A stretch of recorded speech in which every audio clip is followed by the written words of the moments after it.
Hey guys, this is John, and welcome to analysis of my third round game from here in London at the London Chess Classic FIDE Open. So I was sitting on 2 points out of 2 points through 2 rounds, and this was the second round of the day and third round overall, in which I was playing a FIDE master, Giampaolo Buchicchio. And this game was unusual in that my opponent showed up extremely late for the game. You might have seen if you follow me on Twitter that I mentioned this in my tweet after the game, but my opponent showed up 40 minutes late for this game. That's right, 40 whole minutes, which even for a classical time control chess game is a lot. You see people showing up 5, 10, sometimes 15 minutes late, but I can't recall a game where my opponent has been this tardy for the start time. And basically what happens when this occurs is that you're just sitting there waiting for your opponent to come, and their clock is just burning down the whole time. So it's not a good strategy. Even showing up 5, 10 minutes late can really hurt you. You might miss those minutes when push comes to shove. What I was most worried about actually is that my opponent would not show up at all, because there's a 1 hour grace period. You have 90 minutes in your clock to start, but after 1 hour, the game can be forfeited. But if my opponent had not shown up and I got a forfeit victory, technically I can't score a Grandmaster Norm anymore. It's against the rules to have only 8 of your 9 games played in a tournament. You have to have 9 complete chess games and no wins by forfeit if you're going to make a Grandmaster Norm in a 9-round tournament. I think they should probably change that rule, because it's kind of ridiculous that someone who you're playing that just doesn't show up to a game could mess up your chances for a Grandmaster Norm, or any norm really. But that's neither here nor there. So my opponent did eventually show, and I had played d4, so he came to the board at this point and responded with d5. I played c4. He played c6, so we have the Slav. I played knight f3. He played knight f6. And here I played queen c2. So if you've been astutely following my vlogs from here in London, my game analysis, you'll know that I faced this move from the black side in the previous round against Michel Lursel. And that's one cool thing about chess, is that you can play both sides of the same opening. You know, just because you have one opening in your repertoire doesn't mean you can't ever play it for the opposite color. In fact, I think it's a really good strategy if you want to learn an opening well to play the opening from both sides. Then you'll get to know the ins and outs of it, and you can appreciate it no matter which color you're playing at that given time, and you might be able to anticipate your opponent's plans better. So this is just a line that I've been looking at recently. I played online a bit too. And I kind of like it for white. You just defend the pawn on c4. You don't commit your knight yet. And queen c2 is a pretty good anti-Slav weapon. The Slav being knight c3 on move number 4, and then black taking on c4. So this is a major opening, and not that white can't enter this opening by any means, but queen c2 can be employed as a way to discourage black from capturing on c4. And actually in that previous game, I did capture on c4 as black anyways. But here my opponent decided to play g6, which is another line. And in playing g6, black is trying to fianchetto the bishop for one thing, but they also support bishop f5, which will hit that queen on c2. So black might make it a point to not allow white's queen to take up residence on the c2 square. So after g6, I played bishop f4, just getting my bishop out. He did play bishop f5, hitting the queen. I repositioned the queen to b3. Whereupon it attacks the b7 pawn. Also, there's a little pressure on d5, although that's not significant here. My opponent played queen b6, so defending against that threat. Now, a lot of people just assume that a queen trade would be good here. So let's say white were to play queen takes b6, and we get this pawn structure. And they may say, well, black has taken on doubled pawns. Shouldn't white be happy about that? And the answer, surprisingly, is no. Because even though black has this structural defect, that doesn't automatically confer an advantage to white. And as white, you have to be very cautious about the A-file activity that you've just given black. And also that pawn on b6 does help to control some key squares. Like black now has control over a5 and c5. And this structure, I actually don't mind going into it myself from the black side. It's proven its reliability time and time again. Sometimes, like say I were to take here now, if I know that black has to take with the c pawn, and then black will have doubled isolated pawns, that might be different, because these pawns could constitute a weakness. It's very possible that in the long run they'll just be targets. But even here, black could take with the knight, and they avoid that strictly bad pawn structure. So that's just one thing to keep in mind. You don't automatically want to take and double your opponent's pawns in these situations. Sometimes it's better to keep the tension and not give your opponent the use of that A file, especially. So therefore, I played e3. Note that one threat black has here, let's say white were to play knight c3, is to take the pawn on c4, deflect white's queen to the c4 square, and then grab the b2 pawn. This attacks my rook, and I'd be unable to play rook b1 because black's bishop is attacking that square. So with e3, I'm just making sure that should black capture on c4, I can recapture with my light square bishop. And here my opponent played knight a6. This move looks a little strange, but the idea for black is to bring the knight to b4 and attack the c2 square. Here I played knight c3. And all of this has been played before, by the way. I think the plan that black adopts next is flawed. If I were black, I would probably just make a point to continue developing. Like I was saying before with white considering queen takes b6, black doesn't necessarily want to take on b3 right away, so it's okay to let the queens kind of just sit there. At some point, white might play c5 and force black to take if white thinks it's favorable to allow that capture. But I think it would have been fine for black to play something like bishop g7 and just continue developing and prepare castling. But instead, my opponent played knight b4, which is an active move. He's threatening knight c2 check with the fork on the king and the rook. But this leads to some forcing play that I believe clarifies in white's favor. So after knight b4, I can play c5, attacking the black queen. And I'm ignoring the knight c2 threat right now.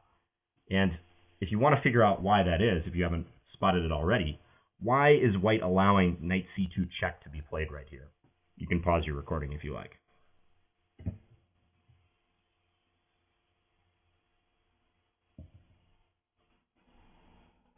Okay, so knight c2 would be a massive blunder for black because I could just play queen takes c2 and reply. And if black takes my queen, I take their queen on b6, and I'll be up a piece. And there's no good move after queen takes c2. Black can't move their queen anywhere with check or something. They're just going to lose a piece out of this. So knight c2 is not working. Moreover, black doesn't have a lot of good alternatives because queen a5 is the only move that would save the queen while still defending the knight.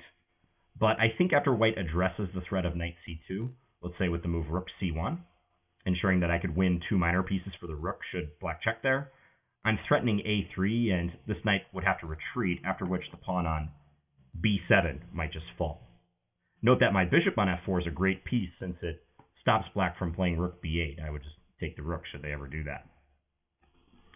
So knight b4, I think the problem with it is that it kind of boxes black into the continuation that was played in the game, which after c5, black can play knight d3 check. And here I just take the knight. He must take my queen, an in-between move. Otherwise, he's going to lose a piece, or worse. So queen takes b3, I recapture, and now black takes on d3. So I was already pretty happy with my position. Even though black has the bishop pair, and also they've doubled my pawns, I know from experience that this particular pawn structure favors white. And by this particular pawn structure, I mean the pawn on c5 and these doubled b pawns. It doesn't always favor white, but the circumstances here allow for me to push these pawns very quickly and use them as battering rams to pry open the black queen side. And it also helps that white's a bit better developed than black is.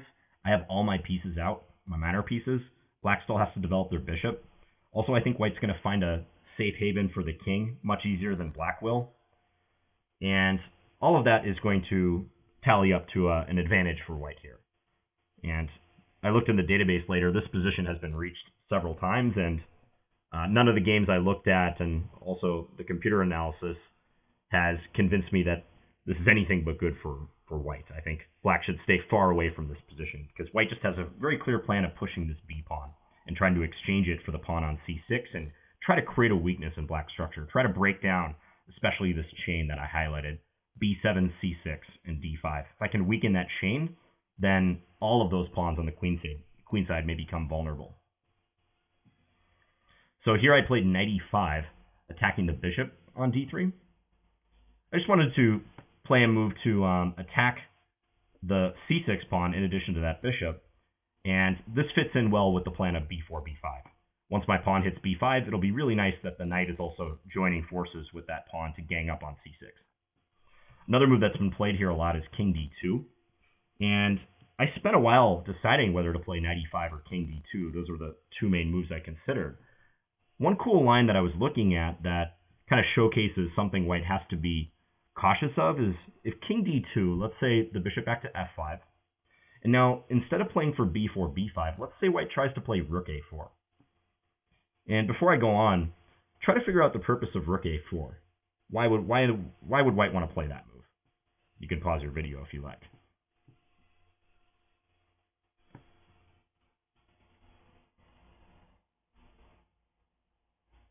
All right, so the purpose of rook a4 would be twofold. One, we prepare the doubling of the rooks on the a file. This is an open file, and white can swiftly bring two rooks to bear down on that file and attack that pawn on a7, so that's a nice aspect of rook a4. And we also have this idea of going rook b4 to attack the b7 pawn. And I know that this is a motif from having played these positions before. You can try not to put the white pawn on b4 and just dispense with the b4, b5 plan in favor of a direct attack on b7. And for a while, when I was looking at this position in my head, this plan really appealed to me because I was thinking like, well, how is black going to defend this pawn? Because we've already established that rook b8 is going to fail since my bishop controls that square. So, like, is black going to have to play some super passive move like bishop c8? Are they going to have to walk their king over to c8? That looks pretty pathetic. But then it kind of dawned on me that after something like knight e4 check, knight takes e4, bishop takes e4, rook b4 could be met by a pretty cool reply. And here again, I'll give you guys a little challenge. Try to find a good black response to rook b4. What should black do?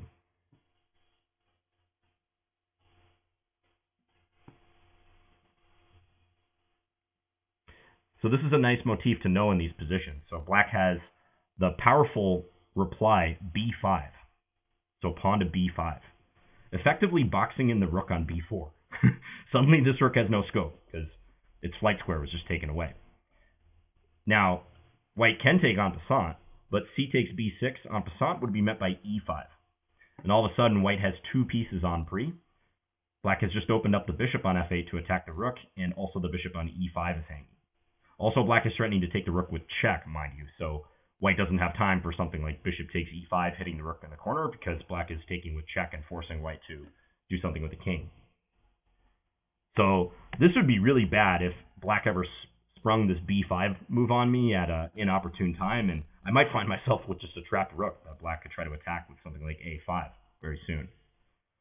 Now, since I spotted this idea, it's unlikely I would fall into that.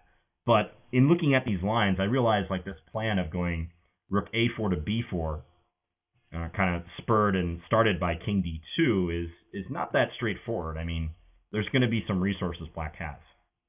So I thought in the end, this plan of b4, b5 in conjunction with knight e5 was the way to go. So that's what I did. Knight e5. He dropped the bishop back to f5. Note that bishop a6, while keeping the bishop on a good diagonal and blocking my play on the a file, would lose a pawn to knight takes c6. And that's a pretty important pawn to win for white.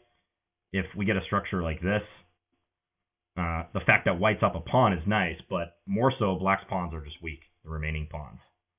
So black cannot allow this to happen. So he played bishop f5, and here I went b4, just proceeding with my plan. And here black made a mistake. It's not an easy position for them, but I think they should have played knight d7 here, looking to swap the knights off the board. But instead, my opponent played bishop d7, which is far too passive in my opinion. I didn't really consider this move because it just looked undesirable to me, putting the bishop on a totally defensive square. It doesn't actually even stop b5, as we'll see. In black's defense, it's pretty tough. Note that if a6, trying to control the b5 square, I can just barge ahead with b5 anyways, and that a-file pressure comes in handy for white. Black cannot take with the a-pawn because they would lose the rook on a8. So they'd have to take with the c-pawn, and then I get to take with my knight, and I'm threatening knight c7, and this is also in white's favor. But I think knight d7 was the most tenacious for black, and had they played that, I would have still continued with b5. But then after a continuation, like knight takes e5, bishop takes e5, f6, let's say bishop back here, black has some hope for survival. This is very comfortable for white because I'm still going to take on c6 and mess up their pawns, but this is better than what happened in the game. So after bishop d7, I played b5, and black responded with knight h5. Now, we're only on move 14, but he was getting very low on time.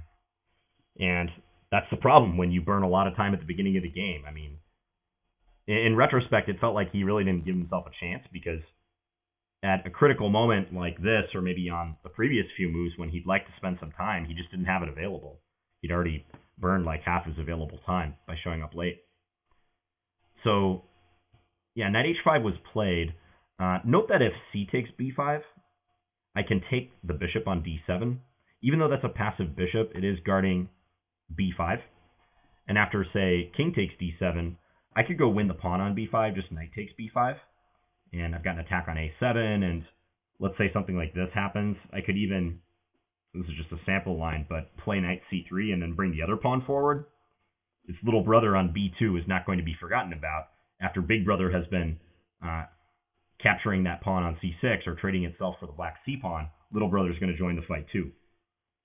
He doesn't forget his fallen comrade, as Simon Williams would say, something to that effect. Bury the b pawn.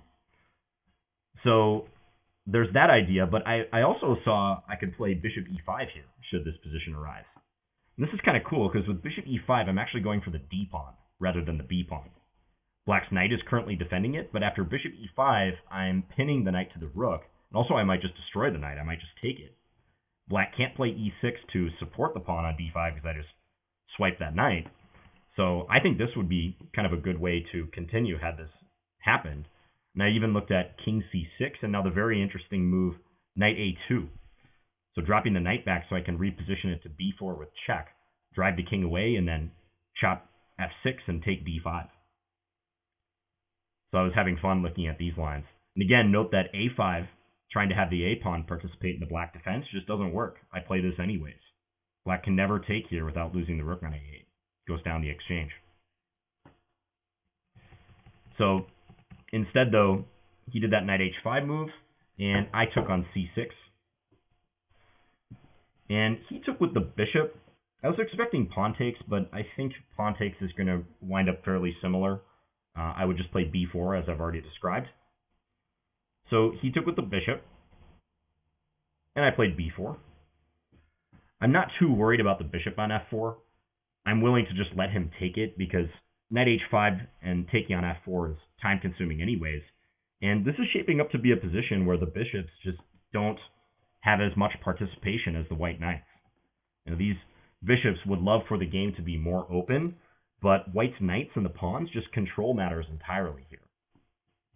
And he did indeed take that bishop, but after e takes f4, look at these bishops. They have no scope. And my knight on e5 is fantastic. The knight on c3 is supporting b5 and also attacking the d5 pawn. This is one of these cool scenarios where the knights just trump the traditionally strong bishop pair. He played e6 here. Since white is threatening to play b5 and then, after having driven the bishop to d7, just take on d5, black needs more reliable defense of the d pawn. The rook can't help out because the a pawn would hang, so he's only left with the e6 pawn, putting a pawn there to defend. And here I just played a calm move, king d2. b5 is obvious, but I didn't see a reason to rush b5.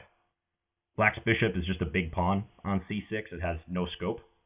So I thought it might be nice just to keep b5 in reserve and not reveal my intentions to my opponent. I especially like to do that when my opponents are under time duress. If you play a little bit more mysteriously while still keeping your strategic advantages, I found that that can cause them to make a mistake. So king d2 is useful in that it allows me to connect my rooks. I have hopes for this rook to come to the queen side, probably in conjunction with doubling up on the a file, but maybe in some cases it can go to b1 and support like a b5, b6 push. Note that since the queens are off the board and there's absolutely no danger of white's king falling under an attack, I much prefer king d2 over, let's say, castling, because with castling you do achieve a high degree of safety for the king, but what is your king doing over on the king side? It would be much more useful in the center. Like on d2, I can actually come up to e3 or d3 and maybe support these pawns if necessary. So when the queens are off the board and there's less danger to your king, the rule of thumb is that it's okay to keep your king in the center. So after king d2, black finally developed this dark square bishop, so he played bishop h6, hitting my pawn on f4. Again, I played a patient move, g3. I knew my advantage was of the long-term nature if I wanted it to be, so I didn't feel any particular rush here. Bishop d7. So black moves the bishop voluntarily. And I was kind of expecting that move strangely, even though it sort of validates my idea of holding off on b5. And here I played rook a3. As you know, the idea of this move is to double up the rooks. So I have my sights set on the a pawn. Black played a6. And here I played b5. So once the pawn was on a6, I figured now was a good time to go attack it. I don't want black's rook to move away now. So now that the rook on a8 doesn't have to babysit the pawn on a7, he might try to play, like, say, rook c8. So I figured b5 was well-timed now to stop him from doing that. So if he did move the rook, I could just go and take a6 and win a pawn. So after b5, he played bishop back to g7. Hard to offer any improvements for black. I think this position has been losing for black for a few moves now, and it's pretty much just on white to choose the best continuation, and that will be pretty much it, because white has an overwhelming strategic and even a tactical advantage here. Like, the tactics are working much better for white than they are for black. White's coordination on the whole is just so much greater than black's. Yeah, the bishops plus the rooks, the black king still being in the center, the need for black to defend weak pawns, all of that is just summing up in a lost game for him. So bishop g7, he comes back and attacks this dominant knight on e5. He could play something like f6 if he really wanted to kick that knight away, but after take, and then let's just say rook ha1, doubling up, this pawn will not survive, and white will win that endgame. No doubt about it. So bishop g7, and I doubled up the rooks, so bringing more heat down on a6. And here he played bishop c8. Not a fun move to have to play, but yeah, black's pretty desperate. He's just trying to defend a6. And now I got a little fancy. I played the move knight a4. I'm not sure this move was strictly necessary, but I kind of like the idea behind it. So I'm trying to hop into b6 and fork that rook and the knight. This knight was already so nice on e5. I felt like my knight on c3 was a little bit left out.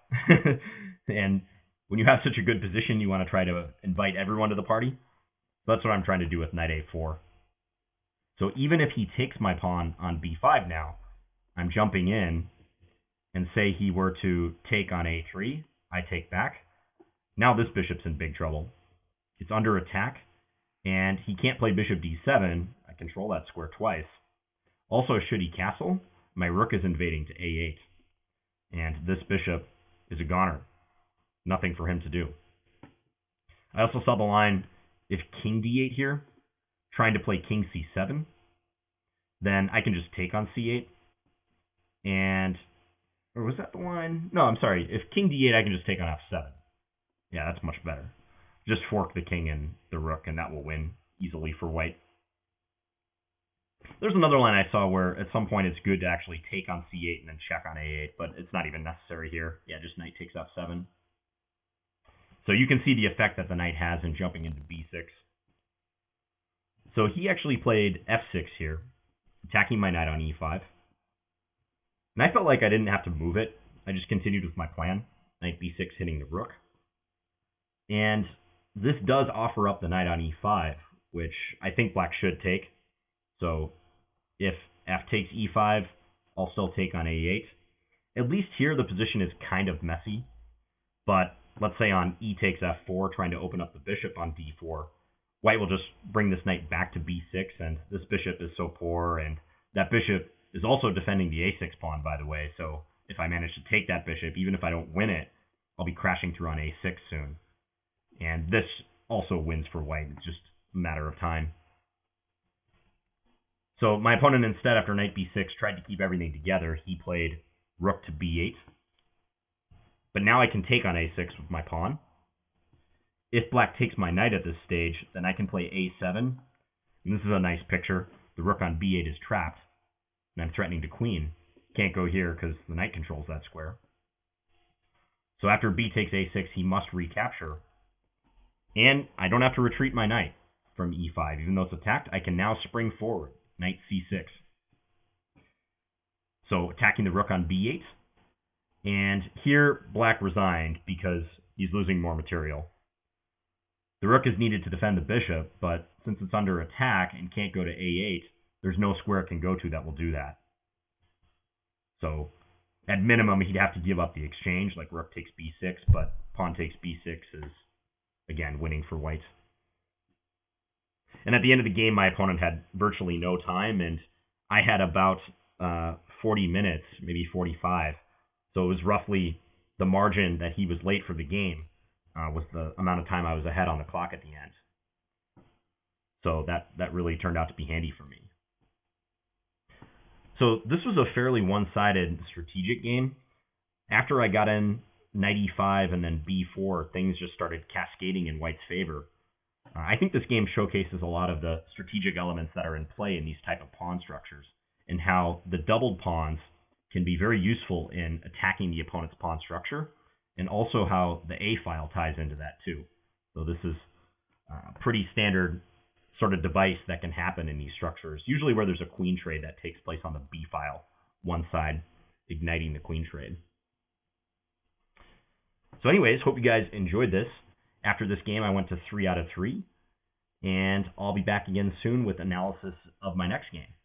Thanks for watching, guys. Bye.